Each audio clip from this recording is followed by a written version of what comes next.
Why do 75% of Samsung users struggle with battery life? It's time to change that. Here's how to boost your battery life on One UI 7. First, optimize app usage. Go to Settings, Battery and Device Care. Battery background usage limits. Put rarely used apps to sleep. Second, turn off Always On Display.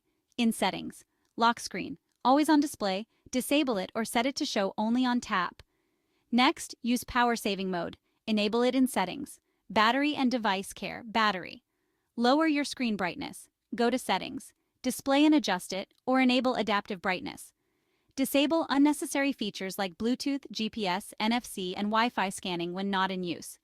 Limit background data. In Settings, Connections, Data Usage, Background Data. Limit data usage for non-essential apps. Check battery usage by app. In Settings, Battery and Device Care. Battery. See which apps drain the most power. Uninstall or disable the culprits. Reduce screen time out in Settings.